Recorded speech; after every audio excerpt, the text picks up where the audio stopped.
हे बघा, तुम्ही माणूस म्हणून ना कसेही असा, श्रूड, क्रूर, निष्ठूर, आय डोंट केअर. माझं काही घेणं देणं नाही आहे, मला काही फरक नाही पडत आहे. But I want results. आणि रिझल्ट्स पण असे तसे नको आहे, पासिंग पुरते. मला मेरिटवाले रिझल्ट्स हवे. तुमच्या हातामध्ये ना फक्त 6 महिने आहेत. आणि जर का या 6 महिन्यामध्ये आपल्या मॅगझिनचं सेल्स वाढलं नाही ना, तर माझ्या हातात पण काही राहणार नाहीये. आणि तुम्हा सर्वांना पण ना घरी बसावं लागेल, कळलं? एक्सक्युजेस नको आहेत मला. I don't want excuses. हार मानणारी माणसं मला अजिबात आवडत नाही. I just hate them. बॅकफुटला यायचं नाही.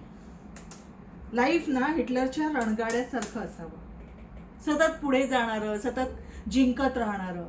त्याला रिव्हर्स गिअरच नव्हता. हा, जस्ट शट युअर माउथ. यातून काहीतरी शिका, जे मी सांगते ना त्याच्यातून. उगीच फालतूचे मराठमोळे विनोद नका काढू. काहीतरी कामं करा. यातच कमी पडता तुम्ही. जा.